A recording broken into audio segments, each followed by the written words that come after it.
Hey everyone, it's Nate here with Element Van Life. I just wanted to do my Tuesday Q&A. I do these every Tuesday. Post your questions in the comments section below and then I will answer them in the next video. I did make an FAQ section at y'all's request, so that is on my website. There's a link in the description below. Feel free to check that out, and the questions that are asked on that FAQ section I'm not going to be answering in this video or in future videos. So let's get started, guys. We have a lot of great questions to go over this week. The first one comes from Predator670, Mod and More. Do you ever have problems finding gas stations, and is your Element good on fuel? Not really. I don't really have any issues finding gas stations. I mean, there's been a couple of times that I've had close calls where, because the Element really only has like I think it's a 12.5 gallon tank, so I'll only get like 250 to 300 miles per tank, at the most. So it can definitely be kind of a pain sometimes, and I've had a couple of close calls trying to really push it to that maximum. But in terms of is it good on gas, I mean, for this size vehicle, yeah, I'd say it's pretty good. It gets about 24 miles to the gallon. I mean, it has all-wheel drive. That's on the highway, and then in the city it can be anywhere from like 16 to 20. It really just depends on how much stop and go traffic there is and stuff like that. Yay429, do you have a limit in the number of hours or miles that you're willing to drive per day? Not really. I don't really limit it particularly. I was kind of rushing a little bit to get out west when I left New Orleans a couple of days ago, just because it's really hot, like in East Texas and in Louisiana. So the further west that I get, the cooler it's going to get at night, and the further north I get, it'll get even cooler at night. So that's kind of why I drove so quickly to get out here. But now that I'm here, I'm going to try to slow it down quite a bit and be kind of taking my time through New Mexico and Utah, and then obviously back to California. But I don't, like I said, I don't really limit it at all. If I have to drive a long distance, then I will. Lestat79, hi Nate, I love your channel. I have a question for you. I'm going to drive from California to Laredo, Texas for the first time. Do you think it's safe to sleep for a couple of hours at a rest stop, or should I get a hotel room? Really, that's up to you. I mean, if you're at a rest stop and you don't feel safe, I obviously wouldn't recommend staying there. I've stayed at rest stops quite a few times before, and every time I've been fine. I've looked out, it's been okay. So, obviously, the past doesn't really affect the present or the future, so it's tough to say exactly, but I guess it's just more of a gut instinct in making that decision to see if you feel safe. But for me, it's been okay so far, staying at rest stops. Noel Vallejo, other than New Orleans and California, will you be staying in other states for longer periods of time? Not really sure. I'm thinking about going back to North Dakota for the sugar beet harvest again, so if I do that, then obviously I'm going to be there for about a month. But for the most part, New Orleans and California are going to be my long-term stay places for the near future at least. Dario Shame, sorry it's hard to get a read on you. Are you straight or gay? I'm straight. And then, has anyone besides yourself ever slept in the Element? Yeah, definitely. I absolutely adore your video and calm demeanor. Thank you. Carmela Gallardo, would you ever consider making a top for the sink? That way you could be able to have more counter space. I actually do have one here. I can show it to y'all. I've never showed it to y'all before, but that's only because I never use it.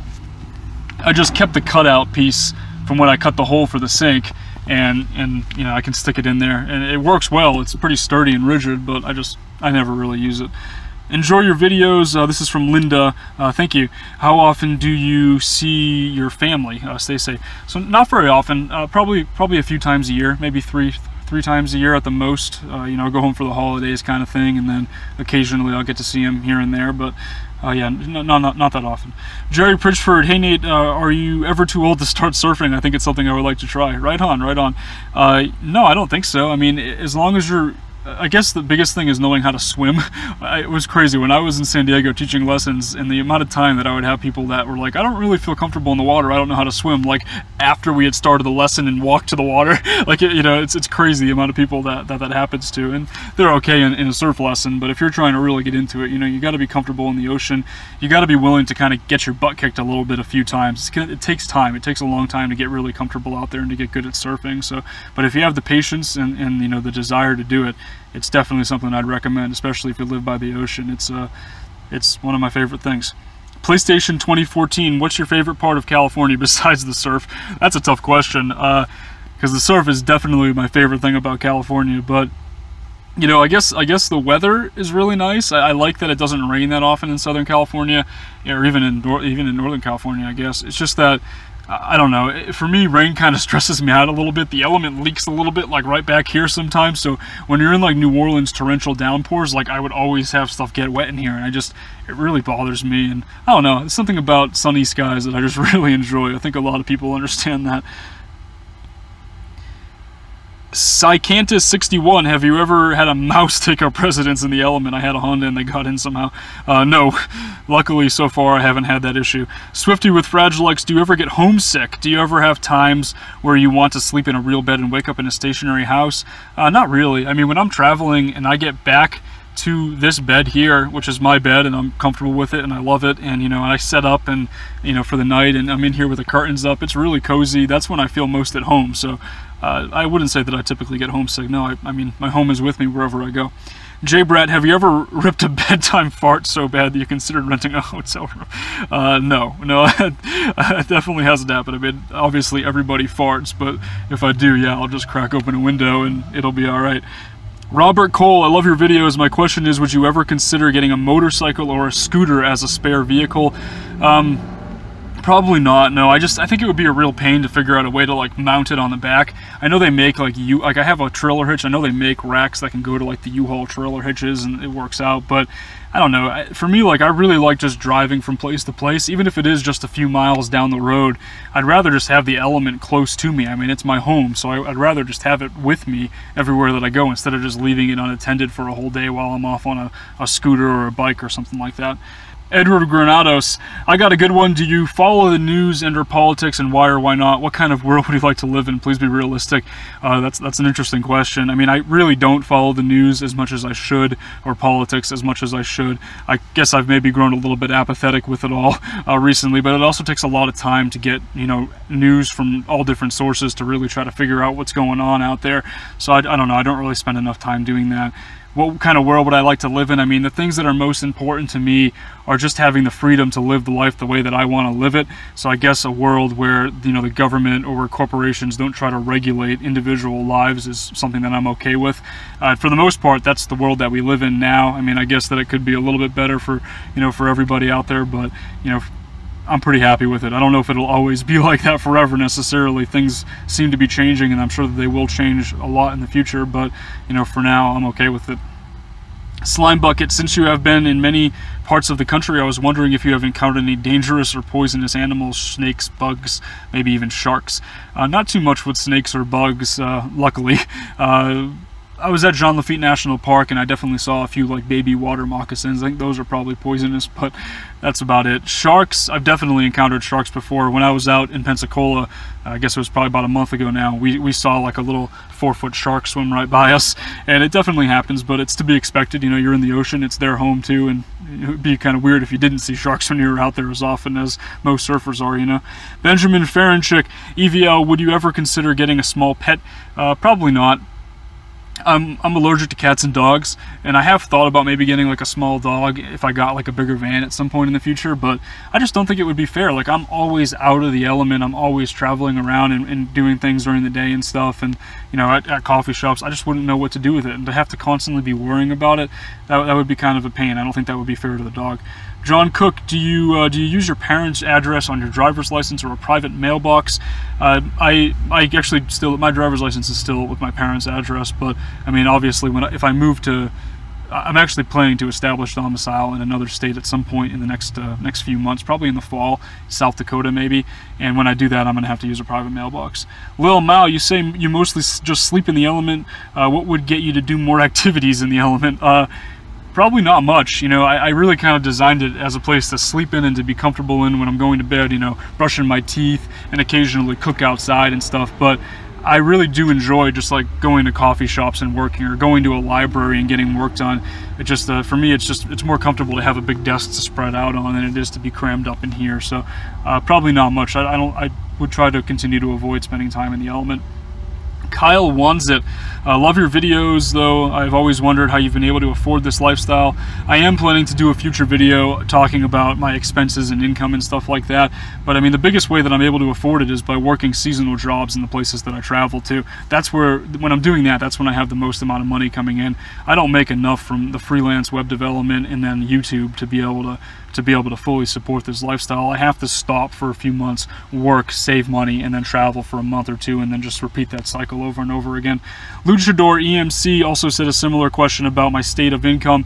That really varies, like I said. So if I'm on the road like I am now, I'm going to be making a lot less than when I get to California and pick up a seasonal job, probably working as a surf instructor for a few months, and then it just really varies quite a bit from month to month. Jennifer Olvera, what solar panel system do you recommend for a small SUV for powering a computer, fan, and a phone? Looks like you're becoming a traveling nurse. You're going to be starting the urban camping life. Right on, that's awesome. Yeah, I mean, the battery systems they definitely are confusing, and it takes a little bit of time to learn about that. Feel free to just shoot me an email, and I can go into more detail about this. But you know, in terms of the solar system overall, I mean, I think for what you need, it seems like if you're not going to be running a fridge, you could probably get away with somewhere between 50 and 100 watts just fine.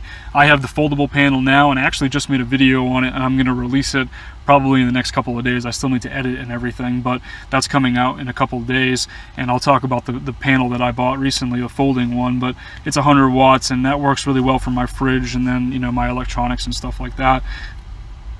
Angela Nolan, what are your best money-saving tips in this lifestyle? Tell us about some of the weirdest side jobs you've had. In terms of weird side jobs, probably the weirdest one is the beet harvest. When I tell people about that now, I mean, they look at me like I'm crazy. They're like, "What the heck are you even talking about? What is a sugar beet?" But it's so weird being there, because it's like this huge event. Like everyone comes in for it, and like, you know, like all the trucks, the beet trucks are everywhere. It's like this big ordeal, and that's probably the weirdest thing. But it's something that was really awesome, and I'll probably go back and do again, like I said. And then in terms of money-saving tips, I mean, I just try to be mindful of how much I'm spending on things like food and gas, particularly food. You know, and that doesn't necessarily mean not eating out anymore, because a lot of the time it can actually be cheaper to eat out than it is to cook food for me, but especially in terms of like time and resources and stuff like that. So, you know, being mindful of that and paying attention to that is probably the best tip. I'm no expert, though, on, you know, lifestyle money-saving tips or anything like that. The Midnight Medicine, what resource did you use to teach yourself programming, Codecademy, etc.? Yeah, I have used Codecademy before. When I first started, I watched like a YouTube series on like Ruby and learning like the basics, like, you know, if-else statements, for loops, while loops, things like that, and then kind of went on from there. Really, I haven't really spent a lot of time learning like back-end coding or programming, though. I'm not really as much of a developer as I am a designer. I mean, I have experience with like PHP and SQL and doing like basic back-end stuff, but for the most part, I spend most of my time with like JavaScript and jQuery, and then HTML and CSS. Control-Alt-Defeat TV, what are your long-term plans with life? Do you ever worry you'll be behind your peers if or when you decide to settle down and restart your career? That's an interesting question. Long-term plans, I plan to continue to live minimally and continue to kind of do what I'm doing, try to have freedom over my time and be able to travel occasionally when I want to. That being said, you still have to make money, and I still have to continue to save money, so I don't know. I mean, I don't really worry about falling behind the average person. And I guess by that you probably mean like net worth. Maybe you mean like putting money towards like a mortgage, or putting money, I don't know, towards like a career, a 9 to 5 or an 8 to 6 or something like that, whatever you want to call it. The standard working day is nowadays. But yeah, I don't really worry too much about that. I think that if I can avoid working, you know, a traditional corporate job for a long time, that'd probably be what I would want to do. I mean, obviously things change. I could rack up some serious bills, I could get sick, I could get hurt, and then my mindset would have to change, and I'd have to get into a safer situation and make more money, kind of thing. But for now, I would prefer to just continue making money my own way and kind of paving my own entrepreneurial path, I guess you could say, and hopefully that'll work out in the long run. Lucas Violim, hey Nate, you mentioned your parents aren't too keen on you living in the element. What was their initial reaction when you first told them you were going to do this? By the way, this is my first Q&A. Right on that. Thank you. So yeah, in terms of my parents' first reaction, yeah, they were not okay with it. I mean, you know, they realized that it was going to be something that I was going to do, and that it was what it was. But for a while, they were like really unhappy with it. And now they see that I'm happy, and they see that I'm enjoying it more so, and they're more open to it. But yeah, back then, they they did not react very positively to it.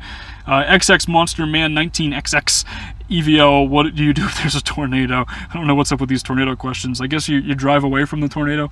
That's probably the best thing to do. I try to avoid tornadoes, though. Definitely don't like tornadoes. They're not safe. Although I would like to see one day. Maybe not too close, but like close enough to take pictures and not get blown away kind of thing. It'd be kind of cool. Kevin Strickland, what is your hardware and software? Thinking about starting my own vlog. Gonna plan to use my smartphone. Right on. What was the setup that you used before, and what do you use now? Of course, your laptop editing software do you use? Thanks a lot. So yeah, in terms of hardware and software, I mean, I started out on just a smartphone. That's what I'm filming this video on now. I still occasionally use the smartphone, particularly for the Q&As here. And then editing software that I started with, I had an older computer and I used Movie Maker. It worked out really well. All of my videos up until the new year, for the most part, were shot on the smartphone and edited with Movie Maker on my old computer. And then now I use Adobe Premiere Pro for editing because I got a computer that has a dedicated graphics card. It's an Asus ZenBook UX303UB, I believe. It has a 940M in it, which is a decent enough graphics card to handle some rendering and stuff like that. So I use Premiere now, and I shoot with mostly my Canon EOS M as my camera. I'm going to make a video going into detail about that camera in the future, pretty soon probably. And I also still have the GoPro and the smartphone and the drone, obviously, as well. And the last question here comes from El Toro Lucky, Patient Zero. They say, dumb question, ¿sabes español y te gusta la comida mexicana? Más o menos, I should say. Thanks for watching, guys. As always, post your questions below, and then I will answer them in the next one. The next one is going to be next Tuesday. That is on May 30th. I'll talk to y'all in the next video.